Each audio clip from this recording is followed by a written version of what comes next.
Years before he was diagnosed with the kind of brain tumor no one survives, Joey Cecil spent his time here, taking life one frame at a time with his dad. It was one of the things my dad would give me the offer to go do after school. We either went to the batting cages that used to be behind St. Matthew's Mall that are now gone, or go bowling. I have bowled 35 300s.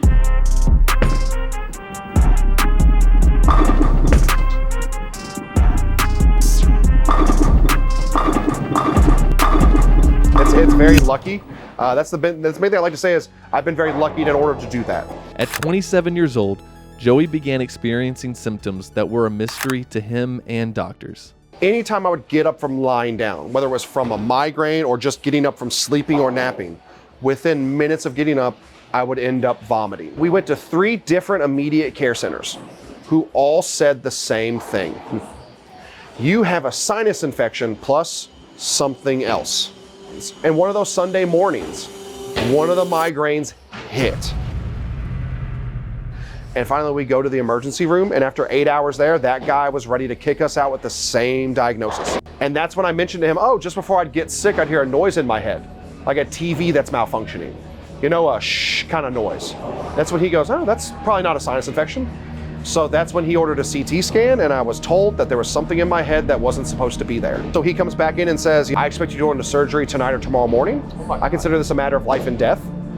He sent the chaplain. Joey would have surgery a few days later. That's when we went in on a Monday morning at 9 a.m. And that's when the surgeon said what we had removed was a grade 4 glioblastoma, one of the most aggressive types of brain cancer there is. Like, it didn't feel like it was a real moment. Felt very out of body for a minute. People were still talking, but I wasn't hearing anything. I remember my mother saying, oh my God. I'd always been warned, don't look up the stats, you know? And just one night I was like, you know what? Let me see what they're talking about. And I went to, American Cancer Society. I went to, brain tumor websites, and the stats were terrifying. Around 10,000 Americans die from glioblastoma every year. Most never make it to year 2. I was looking at specifically my age range. The 3-year rate was somewhere like 9 to 10% survival rate. The 5-year was 6 to 7. I'm sitting there going, that's insane. Those are single-digit numbers.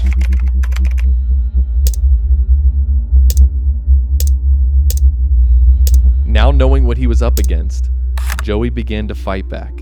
I was never gonna wake up and it be 3 years down the road, 5 years down the road. That's impossible. But I made the promise. Let's do something each day to be proactive towards my health. Turn down the energy drink as craving as they are for water. Go for a walk. Acknowledge my feelings and emotions that I'm going through.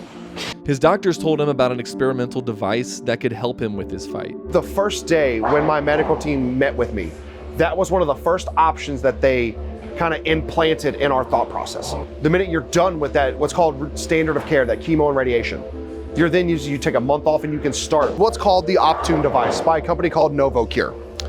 How it works is, this machine looks like a pair of binoculars. It's actually connected through these cords up to my head, where we have a set of arrays. As you can see from here, we have 2 black and 2 white. The black arrays control the front and the back, and the white arrays control the left and the right. And this device has actually been scanned specifically for my head. What it does is it creates a field in my head that is tuned just to the frequency of the cancer cells. It's called a tumor treating field, or a TT field. So the theory is it sends out a conversion wave to try to convert the cancer cells back to regular cells. And it follows that up with a shock wave. Now, they don't know how to kill the cells, but the theory is if you wear it often enough, that as long as you're wearing it, the cancer cells cannot grow and divide quick enough to form a new tumor mass. Joey would have to wear this device at least 18 hours a day. After a couple years, it seemed to be working. So what I am is the best case scenario, which is what is called stable, which means what they left behind is still there, but it has not grown. And that's the best you can be. But that's when Joey would face another obstacle. As if fighting for his life wasn't enough, he had to now fight the people deciding if his life was worth the cost. The first couple years they didn't fight. I don't know what changed, but after a couple years in, we started getting denial letters that they were going to fight the treatment device. And I think the problem is it's still seen as experimental in the medical world because not every neuro-oncologist uses it or whatever the case is. But yes, health insurance companies, I've seen it from other patients. They will fight it.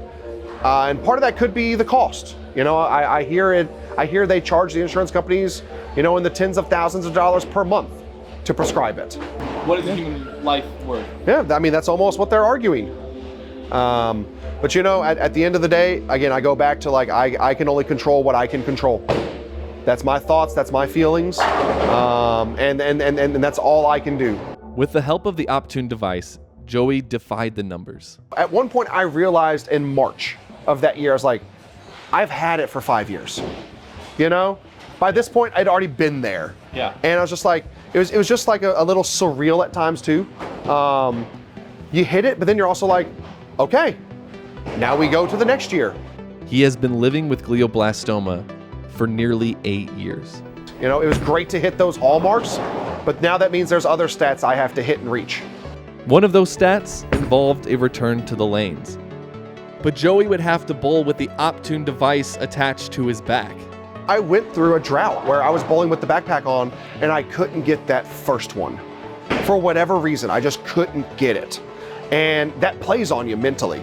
Because you wonder, like, am I still as good as I was? Will I still be able to bowl as much as I did? Carrying all that weight on his back and on his mind had Joey wondering if he'd ever roll a perfect game again. And you play with backpack on. Mm-hmm. You've rolled 11 straight strikes. Can you just kind of tell me about Terrified. Terrified. Until one evening, when everything finally clicked again. One time! Yes! Yes! Yes! 300, Joey Cecil, Kingpin Lanes, and 800. Less than a year after his diagnosis, Joey Cecil not only bowled a 300, but an 800 series. That night where it all finally clicked, it was 300, it was 800, and there was relief that it would finally happen. I knew I was still just as good of a bowler as I had been. It was just getting that confirmation, especially through the scores.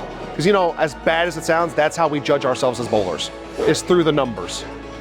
And the numbers are something Joey continues to defy, on the lanes and in life.